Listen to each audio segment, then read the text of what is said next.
What a shocker. You didn't need to waste money on some expensive research project to come to the conclusion that Megan Rapinoe is one of the most disliked political activists in America. KC could have given you that conclusion for free. KC, I thought Megan Rapinoe was a soccer player. Yeah, you thought wrong. That is simply her disguise. You know how your kids dressed up for Halloween a couple of months ago? Maybe your daughter dressed up as Superman, perhaps her brother matched her costume and dressed as Wonder Woman. My inside sources tell me the Star Trek virgin Mike Freeman, he dressed as Princess Leia. He was hoping if he dressed as Princess Leia, he would finally be able to successfully seduce Luke Skywalker and lose that pesky virginity. Unfortunately, though, Luke Skywalker, he decided to go home that night with C-3PO. Megan Rapinoe might have attempted to play soccer, but that was just her side hustle. That was her second job. Her real career, the career that paid her millions of dollars, it was in the field of political activism. The Mexter was making minimum wage in the NWSL. She was living paycheck to paycheck. Megan the Sue Bird, they couldn't afford to water the oak tree where they built their nest. All of a sudden, Meg becomes one of the leading deacons at Woke United Methodist. And Megan the Sue Bird now live in the most luxurious nest on Oak Tree Lane. Over the summer, the Women's World Cup was held in Australia, and I think it was also held in New Zealand. Maybe it was the Philippines. Who cares? No one was watching. The mainstream media hyped the World Cup like it was going to be this extravagant, historic event. This is the final World Cup of Megan Rapinoe. It's going to be bittersweet. This will be the last time we get to see Megan Rapinoe disrespect America on the global stage. The media pretended to care about the World Cup. The rest of America couldn't give a fuck less. Ratings were in the pooper. The media, they blamed the early morning time slots. Me personally, I blamed the inclusion of Megan Rapinoe. There was absolutely no reason for her to be there. She barely played meaningful minutes, and the few times that she saw the field, she booted a penalty kick 30 rows deep into the crowd. Well, I guess you could say the inclusion of Megan Rapinoe at the World Cup did have some benefits. It did create a memorable moment for normal people. I don't know about you guys, but I enjoyed watching the Megster in her moment of huge embarrassing failure on global television. I have rewatched that penalty kick countless times. It's one of those moments that never gets old. But how many of you guys have ever heard of the Social Media Protection Service? Apparently, this group is either owned by or they're associated with FIBA. According to their website, the intent of the Social Media Protection Service is to shield soccer players, or as they mistakenly call them, football players. They shield soccer players from abuse on social media. I'm not an expert when it comes to social media, but it seems to me there's a simple solution if you want to be shielded from abuse on social media. Stay off social media. There, problem solved. Over the last 4 months, though, the Social Media Protection Service, they have wasted thousands of hours, and no telling how much money was wasted, reading through hundreds of thousands of messages on social media. Now, these messages, they were specifically aimed towards female soccer players in the World Cup and the group of political activists that were representing America. Their research was able to determine the top soccer player and the top political activist that was hated the most. Needless to say, the results weren't all that surprising. But before we get into that, let me go ahead and get to the sponsor for today's video, my good friends over at Hardy Soap. Did you know that it's possible that the soap you're using every day to shower could be lowering your testosterone levels? I had no idea that was a possibility, but it is according to the Journal of Endocrinology and Metabolism. I know that's exciting news for those men who were desperately trying to be women. I mean, who would have thought that medical assistance wouldn't be needed? This whole time, all you had to do was take a shower and that pesky testosterone just disappears. But for the rest of us real men who want to continue being men, Low testosterone? That's no bueno, which is one of the many reasons I have started using Hardy soap. Sorry, ladies and men aspiring to be ladies, Hardy soap is specifically designed for men. Hardy soap contains no parabens and all that other unnecessary shit, which are man-made chemicals that build estrogen while lowering testosterone. Hardy soap consists of natural ingredients that are designed to cleanse and hydrate your skin, while also giving you the added benefit of keeping your manhood. Hardy soap smells great. I've been using this Patriot label lately, Patriot Rich Masculine and Redolent Musk. I don't know what redolent means, but I guess it means you smell good when you use Hardy soap. And the best part is, you get high quality soap at a low price. With Christmas coming up, Hardy soap, it would make an excellent gift for those men in your family that the mainstream media would describe as toxically masculine. I have been using Hardy soap for a couple of months now. This is the only soap brand that I will use going forward.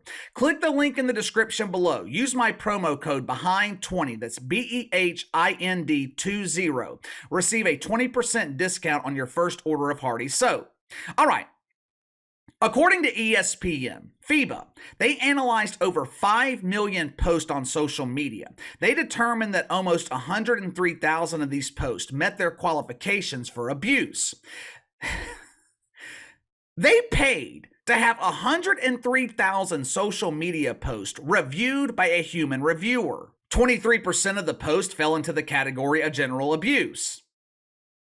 What does that even mean?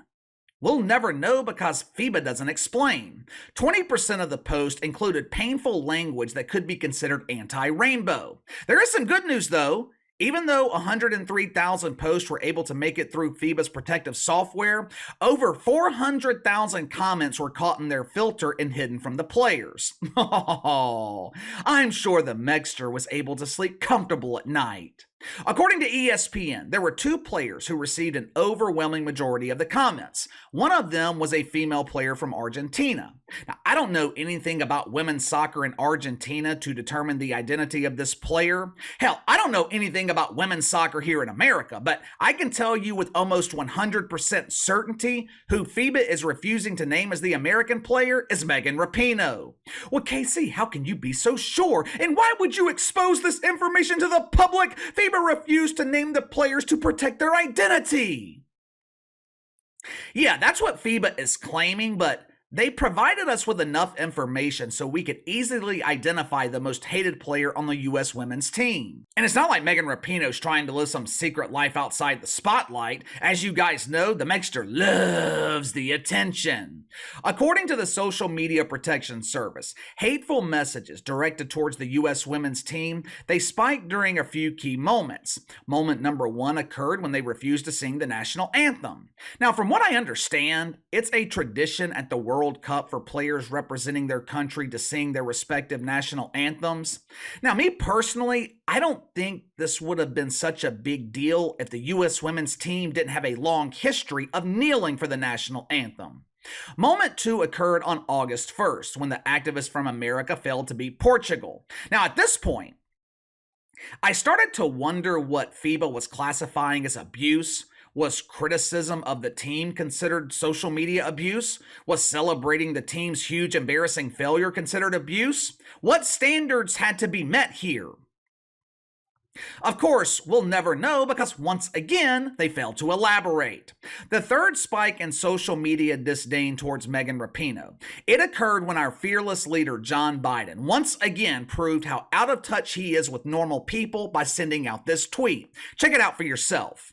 You've made your country proud. I'm so excited. Oh, I haven't been this excited since my wife chose to identify as a pretend doctor. I can't wait to see how you inspire America next. What? Come again? You've made your country proud? How exactly has this team, how exactly has Megan Rapinoe made America proud?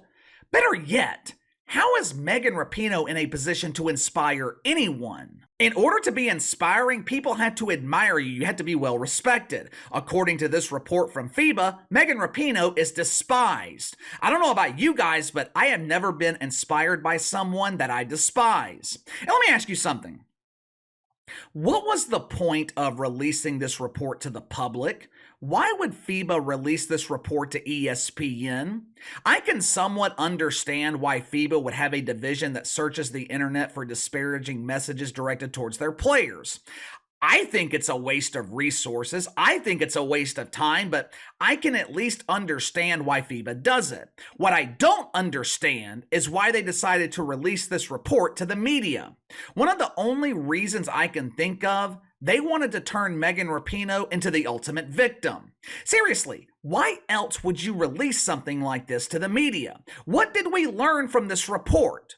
Well, we learned that Megan Rapinoe is subjected to hateful messages on social media. Yeah, we already knew that. We learned that Megan Rapinoe is one of the most hated athletes in America. Yeah, we already knew that too. I guarantee you, you could do this same research in the NFL, the NBA, the results would be the same. Actually, it would be worse because people actually care about the NFL and the NBA. Go ask Zion Williamson about receiving disparaging messages on social media. Hell, for the past few days, most of the mainstream media has been calling Zion Williamson fat. The same media that will quickly accuse normal people of any number of phobias is the same media that is fat-phobic with Zion Williamson. Again, besides turning Megan Rapinoe into the ultimate victim, what was the point of releasing this report? I told you guys when she retired that Megan Rapinoe was not going away. It's been about 4 weeks now since CBS broadcast the final game of the Megster. In that time, Megan Rapinoe has been silent, but that silence will not last for long. We're in the middle of harvesting season right now. Meg is helping the Sioux Bird gather nuts for the winter. But I'm telling you, once they have enough food stored, Megan Rapinoe will be back with a vengeance. She will find a cause to exploit to secure that woke welfare check. But in the meantime, give me your thoughts on this. FIBA releases a report to the media that basically confirms that Megan Rapinoe is the most hated player on the U.S. women's soccer team. Anyone surprised by that information? Also, can you think of any reason for this report to be released to the media, released to the public?